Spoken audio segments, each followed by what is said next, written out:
আমেরিকার মিশিগান রাজ্যে আন্তর্জাতিক নারী দিবস উদযাপন উপলক্ষে বাংলাদেশি আমেরিকান সফল 10 নারীকে সম্মাননা প্রদান ও সাংস্কৃতিক অনুষ্ঠান হয়েছে। শনিবার স্থানীয় সময় বিকেলে আড্ডা মিউজিক ক্যাফে অ্যান্ড রেস্টুরেন্টে এই অনুষ্ঠানের আয়োজন করে নারী সংগঠন ভায়োলেটস। অসংখ্য প্রবাসী সৃজনশীল নারীদের অংশগ্রহণে পুরো অনুষ্ঠানটি রূপ নেয় মিলন মেলায়।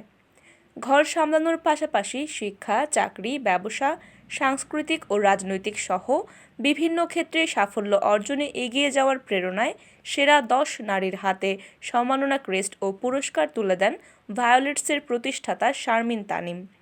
অনুষ্ঠানটি সঞ্চালনা করেন সংস্কৃতিকর্মী পারমিতা নিতু ও আফরিন মাহদি। সম্মাননাপ্রাপ্ত নারীরা হলেন ডাক্তার নীলুফা আক্তার নিপু, ফারহানা ইলোরা হুসাইন, সালমা মুমু, রুমকি সেন, নুসরাত মার্টিন, সৈয়দা চৌধুরী, ওয়াহিদা মিয়া, সালমা সাইফ ও আয়না ইভেন্ট অ্যান্ড ডেকোর প্রতিষ্ঠান। অনুষ্ঠানে 10.5 মাইল ব্যান্ড দলের শিল্পীরা সঙ্গীত পরিবেশন করেন। এছাড়া নাচে গানের উৎসবে আনন্দে মাতেন নারীরা।